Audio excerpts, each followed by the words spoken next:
So another thing that happened this morning is one of my neighbors here, another teacher, walked in and was asking me, well, hey, how are your kids doing with radicals?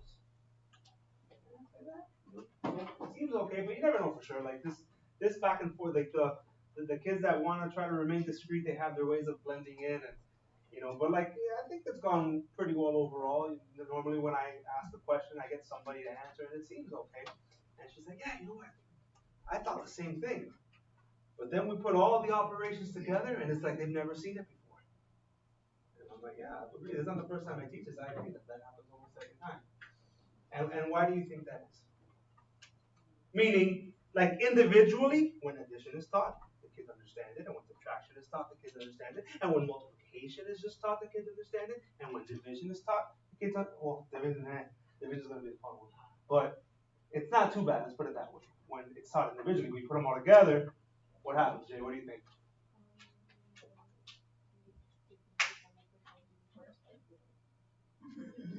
TJ? You don't repeat it, no. Jay? Jonathan? They don't remember the rules. They confuse the rules. They get the rules confused. The same thing happens like with fractions. We started off the year with like a review mini lesson on fractions. I see it all the time. Like when I teach kids to multiply and divide fractions, that's fine.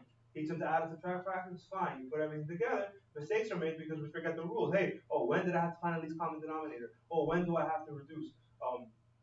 Mistakes made when you lump everything together is because it could be because we don't look at notes. It could be because we don't practice enough that we get the rules confused.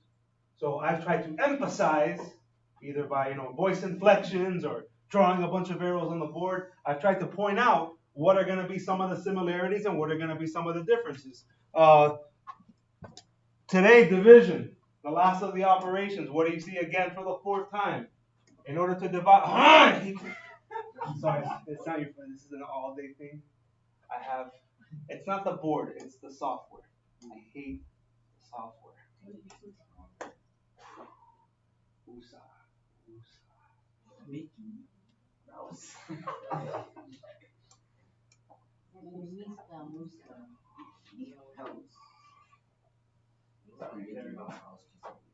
The indexes must be the same.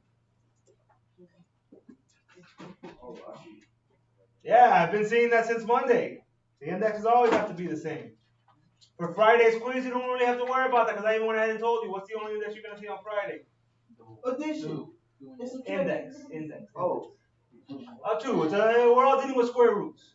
Well, I just want you to be aware of it. Now, if we want to start now comparing and contrasting, even though the indexes have to be the same in order to perform any operation, for adding and subtracting, if the indexes are not the same, there's nothing that can be done. For multiplication and division, there actually is. The indexes can be modified in order to be able to multiply and divide, but you don't have to worry about that now. This you saw yesterday, and you see it again. Inside with inside, outside with outside. So I'm going to be more specific. When we talk about inside, what are we talking about? Inside the radicand. The radicand. The radicand. Inside the radical. When we talk about outside? The index. Coefficient. My index. I meant to say coefficient. Coefficient. Okay. And where else did we see this? We saw this with multiplication. The conditions, what do you want to call them? Rules, conditions, whatever you want to call them, for multiplication and division are the same. What's different are the steps. Okay. Number one, we have more steps of division than we do anywhere else. That could be one of the reasons why it's difficult. Number two, there's a little bit of wiggle room as to where you can start. Where I have here is if I have more than one option available to me, if I have complete autonomy and I can pick and choose, this is what I choose to do when available. But we can't always go in this order. Okay. Why is that? Well, remember, these rules up here apply for not only division but multiplication. And yes, ideally I would like to divide first with inside, outside with outside. But unlike multiplication, I can't always divide. Multiplication, if I give you two numbers, you can multiply. Plain and simple. You have fractions, decimals, you name it, two numbers, I can always multiply. Can't always divide, because sometimes when I divide, what do I get? A decimal, yeah, and sometimes we don't want decimals. Okay, so there will be instances where I cannot do this first. Even if I could do this first, you might choose not to divide first. Let's talk about pros and cons, right? What's the benefit of going this order? Well, if you divide, number one, it's possible that you can save yourself some steps. You can get to your final simplest form more quickly. Also, if you saw yesterday when you multiply, if you multiply first, numbers could have gotten bigger. But if you are able to divide first, what could happen to the numbers? They become smaller, more manageable. So that's a benefit. What would be one possible negative? This, you could argue that this could lead to more careless mistakes, because if you start with step one, even if you are able to divide, there is a possibility that once you run the gamut of steps, you might have to go back and divide again at the end.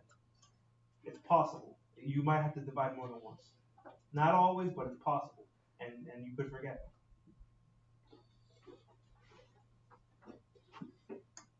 A more, I don't know, rigid, concrete, I don't know what you would want to call it, but something that's a little bit, let's call it consistent, would actually be to start on step two. Okay?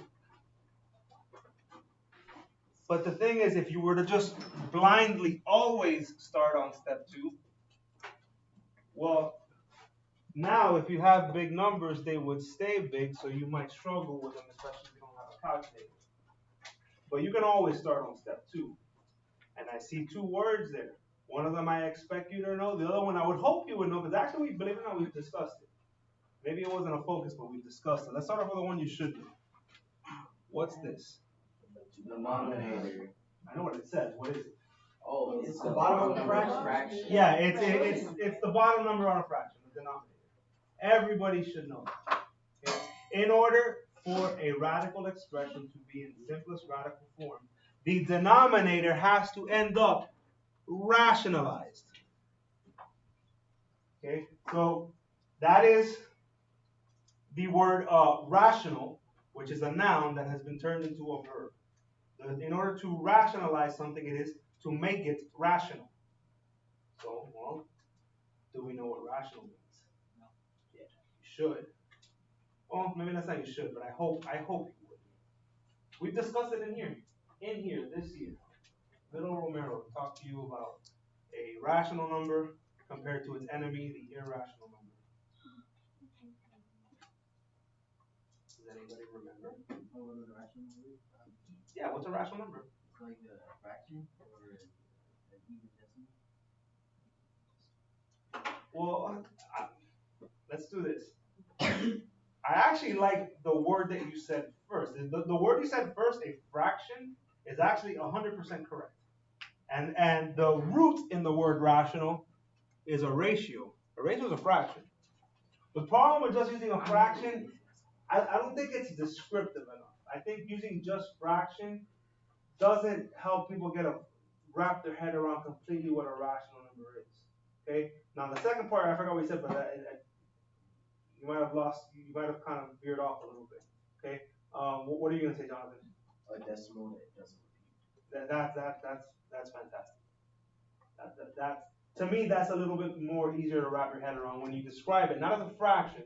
You are correct about that, but in decimal form. As a decimal, a rational number either ends, it could end, it could truncate. Okay, 1.5 is rational, or if it does go on forever, it does repeat. Did you say does repeat or doesn't repeat? Doesn't. Okay, well then actually I think that's wrong. Wait. You said irrational. No, I said rational. Rational? Rational. Oh, no, I was right there. So, the process of rationalizing, if you are going to make something rational, you would safely assume that it is starting off to be irrational. You are taking something that is irrational and making it rational. How would we do that? Here you go. Long story short, get rid of that guy.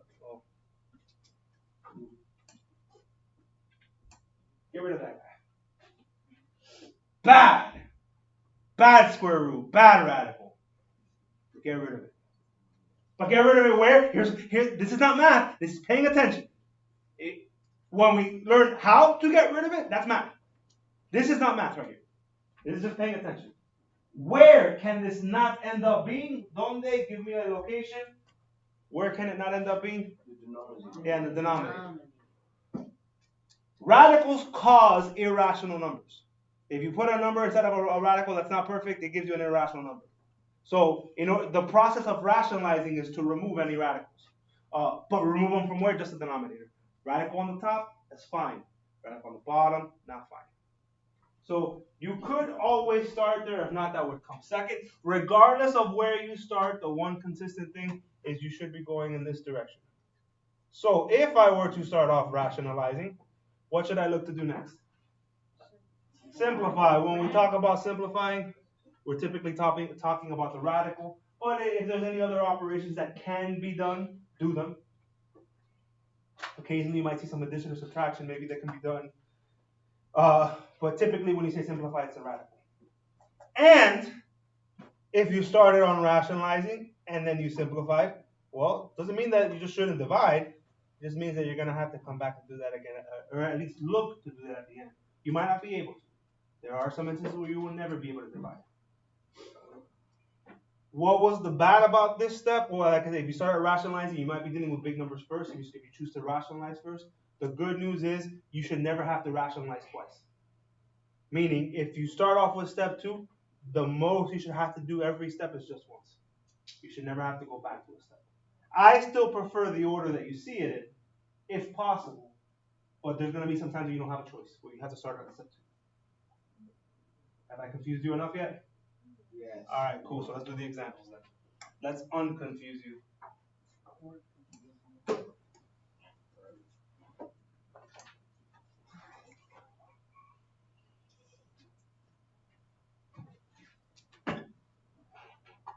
You guys go find out where you can buy that lawnmower. Yeah, Home Depot. Yeah, we gotta get like turbocharged though.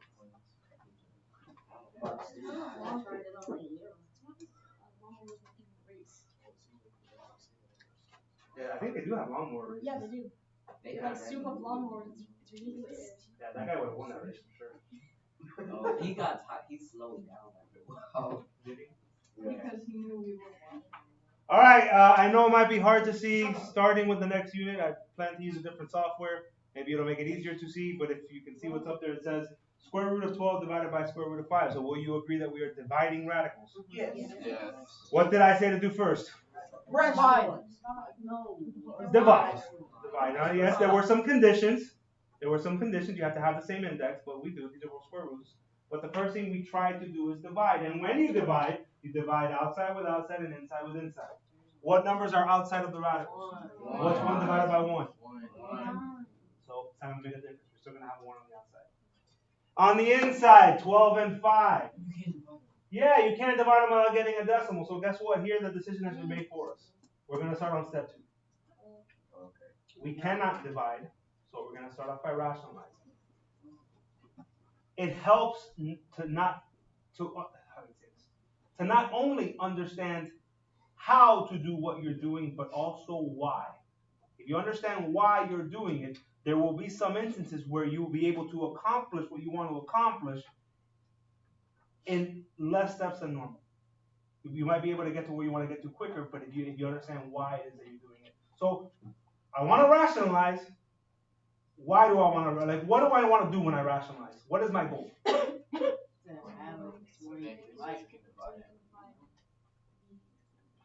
wrote it on the board and I was like, bad you, yeah. I need to get rid of the radical. Where do I have to get rid of the radical? Like in the denominator. So I see 2 radicals, but only one is the enemy. Which one? The 5. I gotta get rid of the square root of 5. Okay. Well, in algebra, especially when we get to equations, the way that you get rid of an operation is to do the opposite. Eventually, if I want to cancel out adding, I subtract. If I want to cancel out multiplying, I divide. Square roots have opposite operations also. Do you know what's the opposite of a square root? What's the opposite of a square root?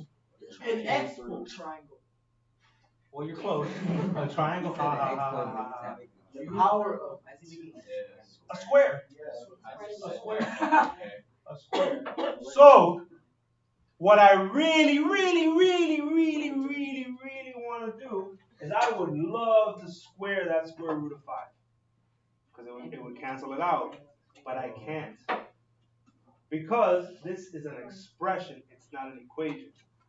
Next unit, when this guy shows up and we have an equal sign, now we have a lot more liberty because I can do whatever I want to one side of the equal sign as long as I do it to the other. But I don't have that option now. And if I, see, the point is no matter what I do, if I were to put square root of 12 divided by square root of 5 in a calculator, it's going to give me a decimal. Whatever I end up with at the end, better give me the same decimal. And if I square this, it's not going to happen. I'm changing the value of it. So I got to get creative. Instead of looking at the square root, I look at the other operation, which is division. What's the opposite of division? Is there a number that I could multiply this by? Is there a number I can multiply anything by and not have that number change? Okay. So what you're saying is if I get this and multiply it times 1, it wouldn't change, right? Okay. So then the question is, well, can I get creative with the way that I write it? Yes. What am I trying to do? What would I love to do? No, I don't want to divide. I'm trying to get rid of a square root. I want to square. The first I was like, oh, I would love to square, but I can't. Is there another operation that can mimic squaring? Exponent. Multiplying. If I square a number, what am I doing to it? You're multiplying it by itself. Multiplying it by itself. So I can exploit the situation and say, well, hey, look, if there was a way that I could get that square root of 5 and multiply it by itself, wouldn't that be the same thing as squaring it? And if I get the numerator and I multiply it by the same square root of 5, in reality, even though I'm multiplying each individual one by a square root of 5, what am I multiplying the entire expression by? What's anything divided by itself? 1. I'm really multiplying by 1. I'm just being creative with the way I'm writing it. Is it gonna look the same? No. Is it gonna be worth the same? Yes. Okay, so let's multiply like the cool kids do. What is look inside with inside? What's 5 times 12? 60. Please tell me after yesterday you learned what's any square root times itself? Say it better. Gabby. The number on the inside, just a regular 5. A good old regular 5. Mission accomplished! Yay! Wave the flag around. Yeah, we're not done with everything, but at least we're done with step 2. What was our goal for step 2? Rationalize. And I don't see a radical anymore in the denominator, so be so happy. Yes, TJ? You know you said that it can be a square root of denominator? Yes. So that's what the final answer, not the beginning of the question. You can have it is a denominator. At the beginning, yeah. The part of what we're trying to do is get rid of that. We just did that. We're not done everything yet, but yeah, we're trying to get there. That part's actually done. I should never again, after I get rid of it, I should never again see a radical in the denominator. If I'm going in order, what should come next? Simplify, good. So I rationalize, I simplify, typically simplifying could mean anything, but it typically is regarding the radical. How do I simplify a square root of 60? Climb the tree. Yeah. This is now the 4th day in a row that we do this. Trees. So that's not new. Who's going? Who's going to go bye-bye on the tree? No. A 2. One single 2. Who's going to stay behind? A 3 and a 5. What's 3 times 5? 15. Wow.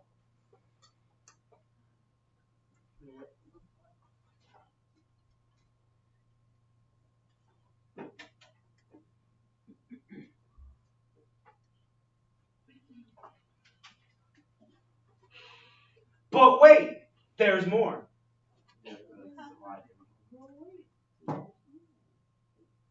What have I done so far? Simplify and I rationalized the denominator. I did simplify any radicals that were left in there. There better only be radicals left on top. But what have I ignored? I haven't. I tried to divide, but I couldn't. That doesn't mean that I won't be able to divide in the end. You cannot ignore it. Now, because there better not be a radical on the bottom, and we know that division can only occur inside with inside, outside with outside. So that 15 is better stay as is because there's nothing. There better not be anything to divide it with. Please don't tell me that 15 divided by 5 is 3. Like somebody told me this morning. Okay. What I would be looking to divide those on the outside. Can 2 be divided by 5? No, we don't want decimals. So, okay, now we're done. But if you could divide, you would be expected to. If you cannot divide, you'd be expected to reduce. If that was a 2 over 6, what would I see? It'd be 1 over 3, I would, but I wouldn't need to write the 1 because I already have a square root of 15. Yes, Madison. So, if you could divide it, would the 15 just stay there? Correct. Yep. 15, that's it. It's locked in place because there better not be a radical on the bottom. There can't be. That was the whole purpose of the beginning. Yeah, so it just stays square root of 15. I. Is she?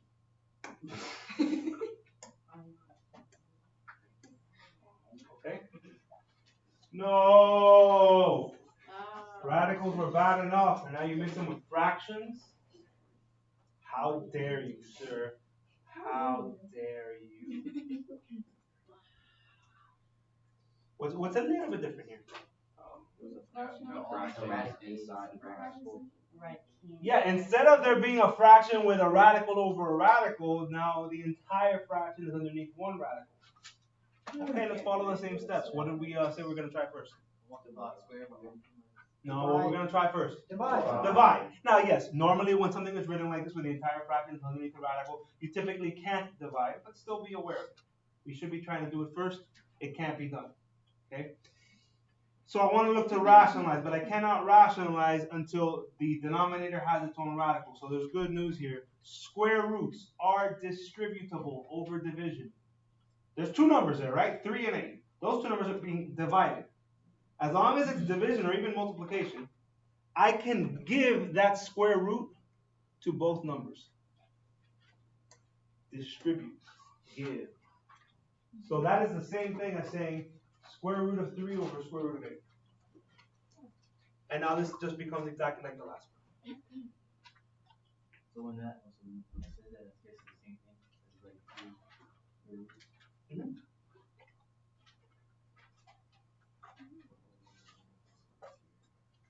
Now, I still would love to divide, but if I couldn't divide before, I can't divide now.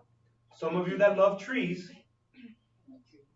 you look at this and go, oh, 8. Well, hey, let me do a tree with the 8. And it's not that you can't. It's just there's really no point in it. You're not going to gain much out of that. I would tell you, follow the sequence. I couldn't divide. What should you look to do next? Multiply both bottom and top by. Do what I don't do. Try to use as little words as possible to say something. Yeah. You need to multiply 8. Use as few words as possible. Rationalize. Thank you. Rationalize the denominator. That's one word. Yeah, that's good. Can't get both. The only thing better than that is no words.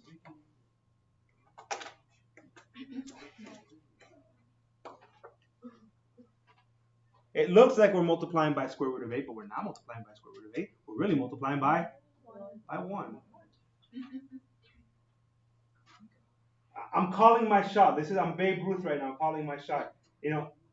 I can almost guarantee you that on Friday's test, there will be at least one person that will, on this step, put square root of 3 over square root of 3. Does that person have a math problem or a paying attention problem? I would agree. If that person tells me that 3 times 8 is 38, yeah, maybe they have a math problem. Okay? But if they're writing the wrong numbers there, it's not because of math. It's just they're half asleep right now. So, now 3 times 8 is 24. They're both on the inside. On the bottom, the square root explodes.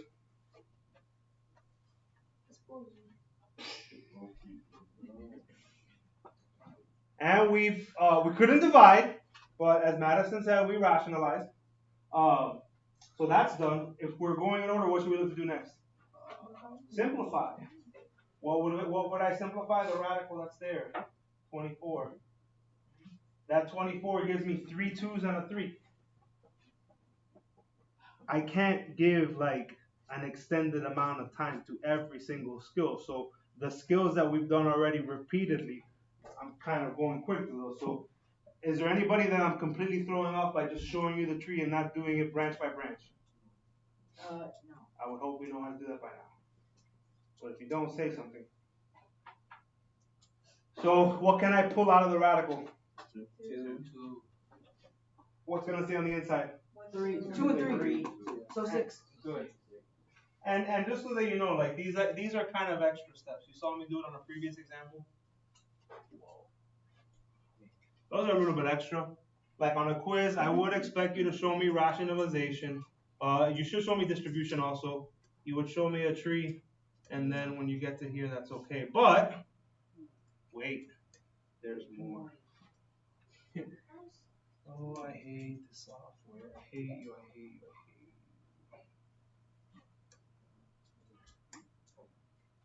you. So I left off here. I got 2 square root of 6 over 8. I rationalized. I simplified a radical. What have I not been able to do yet? Divide. But that doesn't mean that I won't be able to at the end. Madison, I told you. 6 can't touch. MC Hammer, you cannot touch this. But the 2 and the 8, they can't be divided. That will give you a decimal, but they can be reduced. What can I divide 2 and 8 by? 2. What can I divide both 2 and 8 by? What factor do they have in common? 2. They can both be divided by 2. 2 divided by 2 is 1. 8 divided by 2 is 4. Because this 1 is in front of a radical, you do not need to write it. You do need to write the 4. Even after I stress this whole concept of inside with inside, outside with outside, I still had somebody this morning ask me, but hey, isn't 6 over 4, isn't that the same thing as 3 over 2? Alan disagrees with that. 4 out of 5 Alans agree that we can't divide that. Why not, Alan? Why not what? Welcome back. Mackenzie, why can't I divide those?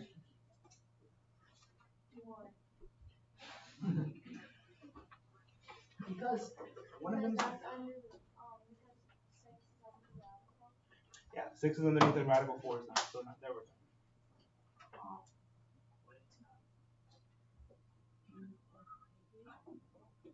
RJ, question? No?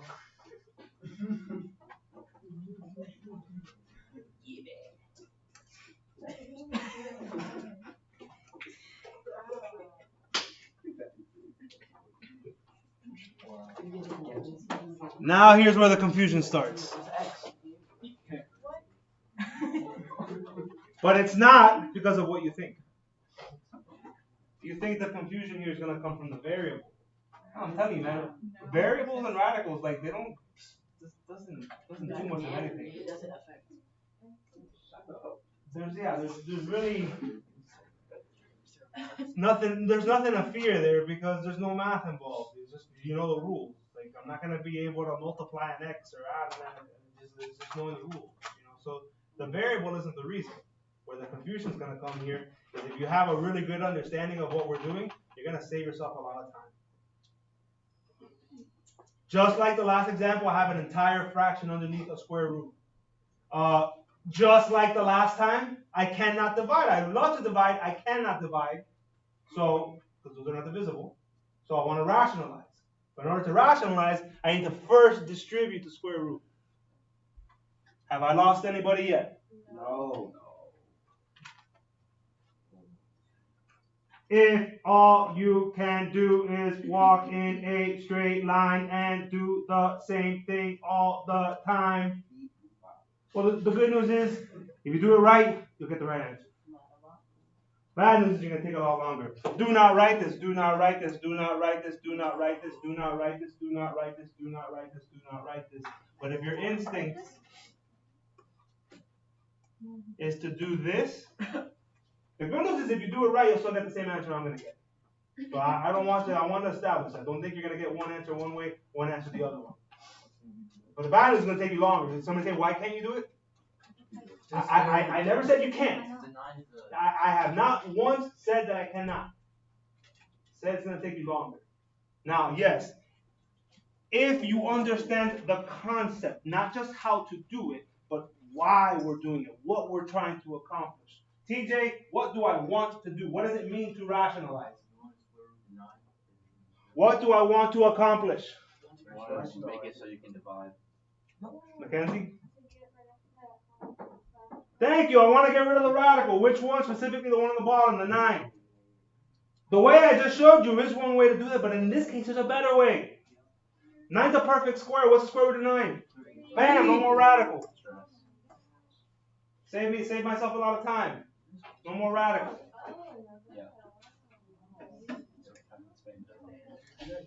But I don't get it. Okay, then do it the long way. I'll do it. You want me to do it the long way so you get the same answer? If you don't trust me, I'll do it. We're just getting to know each other. Maybe we have trust issues. I did it this morning. If you multiply times square root of 9 over square root of 9, you're going to get a 9 on the bottom. On the top, you're going to get 198. When you do a tree with a 198, you're going to be able to bring out a 3. 22 is going to stay behind. When you bring out that 3, the 3 and the 9 would reduce and leave you a 3 on the bottom. You're going to end up with the same thing. If you didn't understand that, just write it on your paper. You know what? I'm seeing too many blank pages. Wait. Don't write this if you don't want to, but just I want to show you. I want to hear the oohs and the ahs. Ooh. Okay? All right? Yes? Not yet. Why did you draw Oh, we saw? I haven't got to that yet. I'll touch on that now. I'm still worried about the rationalizing part.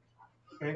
So, because some people are looking at me again confused, like, but wait, but the first 3 times or 2 times, however many, you did the same thing, but now you did something different. I don't get it. That's why math confuses me. Okay?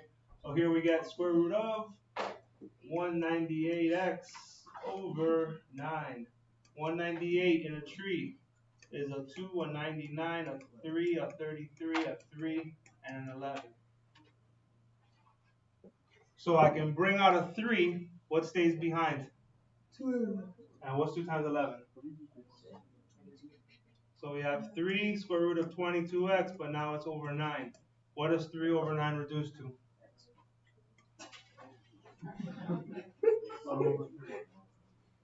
We end up with the same thing. 3 and 9 can be divided by 3. So that's just the rationalizing part. Mackenzie, what are we supposed to do next? We're supposed to simplify. Is 22 a perfect square? Nope. Is it prime? Yes. No. No, it's not. So technically, we should be doing a tree, which is why you see that there.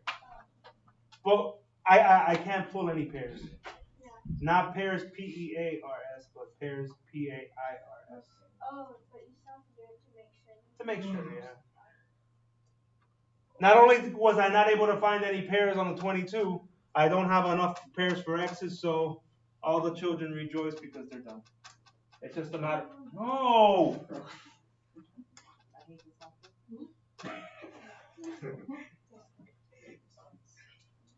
It's just a matter of, did it take you 1 step to get there, or 2 steps, or did it take you 3 or more?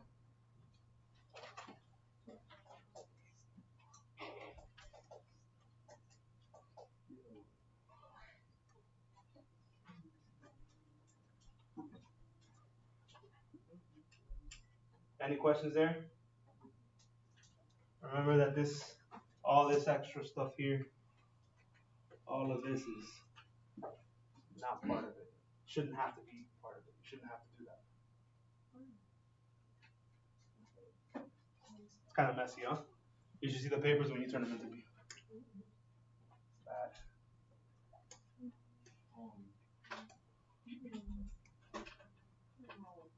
No!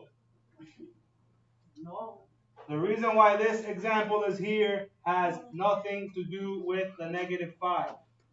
This morning I had some kids all bent out of shape about the -5. The -5 was confusing them. -5 doesn't have anything to do with anything. Why? It's not part of the radical. It's outside. Who cares? Whatever you end up with at the end, if anything comes outside, multiply by -5. I could stick a -5 in front of any of these that I've done before. And all that would happen is any number on the outside would get multiplied by -5. So don't get worked up about the -5. What I do want you to notice is for the first time, that fraction can be divided. Do you have to? No. Can it help you? Yes. Because not only are you making your number smaller, what's 162 divided by 2? 81. When I have matching variables and I divide, what am I allowed to do with the exponents? Subtract. 3 minus 1 is 2. So I've helped myself not only by making the number smaller, but I got lucky. I ended up with a perfect square.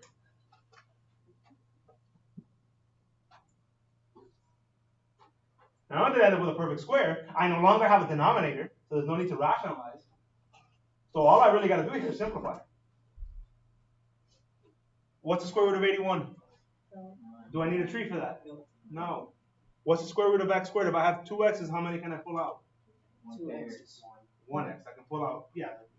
They're both going to come out because there's only going to be one on the outside. What stays in the radical? X. Really, it's a 1. No, not an x. Because this is x squared is xx. They're both leaving, but it's only going to show up 1. What stays in the radical? Really, it's just a 1. So I don't need a radical. Square root of 1 is 1. I don't need it. So all I need to know is what is the -5 times the 9, and then this became an x. What is -5 times 9 times x? -45x. And I saved myself some time to get there. Don't worry about the absolute value.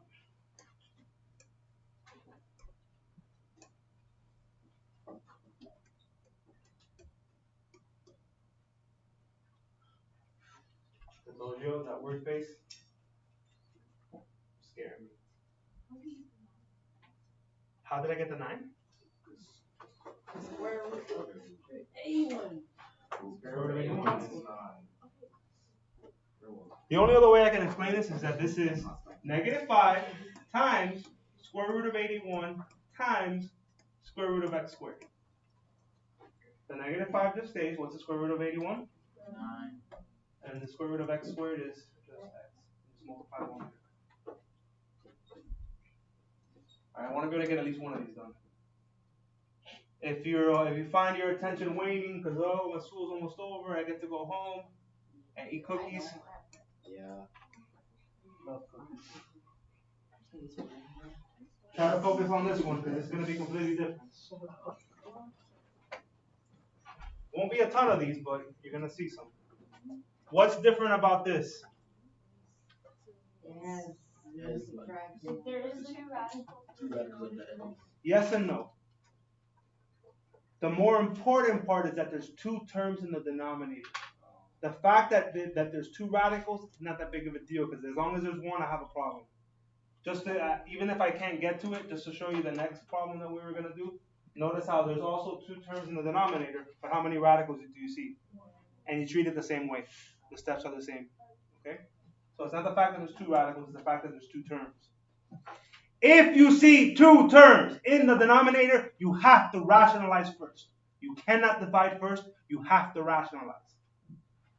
The way that you rationalize is going to be different. Now, in order to rationalize, you have to be aware of something known as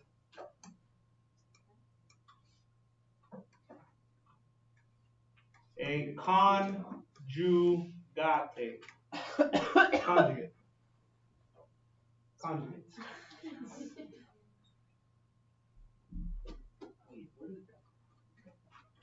You have to rationalize first. The way that we rationalize is different. If you take our existing knowledge base and apply it here, you would say, well, hey, just multiply by whatever's on the bottom. And you would multiply by square root of 7 minus square root of 2. It's going to get you nowhere. Every binomial, two terms, has a conjugate. The way you change the sign in the middle. So I have a square root of 7. I have a square root of 2. The sign in the middle. The second term changes sign. Maybe that'll help. So square root of 7 stays the same. If that would have been negative, that would stay negative. But the second term changes. So instead of minus square root of 2, what am I going to write? Plus square root of 2. Then whatever I do on the bottom, I do on the top. Why? Because that's a conjugate. Why does the conjugate help? I haven't explained that yet. I just want to make sure you understand what a conjugate is. But wait, does that mean that if I would have had a plus to begin with, then I'd put minus? Yes, you're absolutely right. Switch the sign. Do you follow me so far? Okay, now let's focus on the numerator first. I am supposed to multiply. I have one term times more than one term. How do I multiply one term times more than one term? Distribute, okay. Well, 10 square root of 7 is just 10 square root of 7. 10 times square root of 2 is just plus 10 square root of 2. I just distribute the 10.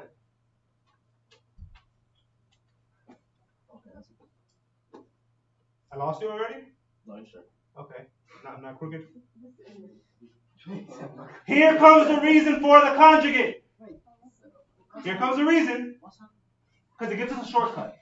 It gives us a shortcut to remove either, if it's one radical, that's fine. Whether it's two radicals, any radicals that are on the bottom, the conjugate is going to allow me to remove them by a shortcut known as difference of squares. Squares makes me happy because what did we learn earlier a square does to a square root? It cancels it. It cancels it. So all you have to, but I'm so confused, there's so many signs I don't get it. What does difference mean? Subtract. So up here, you change whatever sign you started with. But when you're about to apply it, it's always going to be subtraction, and you square both numbers on the bottom. Square root of 7 squared minus square root of 2 squared. Square both numbers. Yes? So since you did the Conjugate.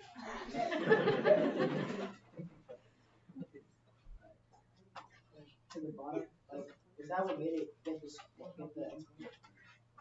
Difference of squares. Well, on the top, okay, because now what don't you see anymore on the bottom? Oh, we're on the next line here. What don't you see anymore on the bottom? The squares. There's no more radicals. That's good. That's what I started with. But next I'm supposed to simplify. Why can't I simplify the radicals in the numerator? It starts with P and ends with rhyme. Because they're prime, yeah. Okay, but look, there's another operation there, and that falls under simplification. Can those be added? This is where we mix up all the rules and everybody gets confused. No. Why not, Madison? They don't have the same, right? Yeah, they're not like. I can't add square root of 7 to square root of 2s. Even though the 10s are the same, I can't do anything with a 7 and a 2. Now, no, I'm not done yet because what's 7 minus 2? That I can do. And then lastly, to wrap everything up, what operation have I ignored? Division. 9 times out of 10 on these types, you're not going to be able to divide. Because in order to be able to divide, every outside number has to have a common factor. But in this case, it does. What can all those numbers be divided by? 5. By 5, so you go ahead and do so.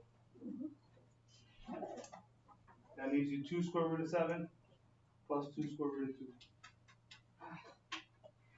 And you still can't add because the radicals are still not the same.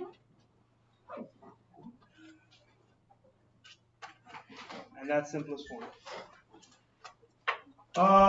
Tomorrow I'll try to do the last. If you guys post something, I'll do those. If you guys don't post anything tomorrow, I'll do the last one that I didn't get to.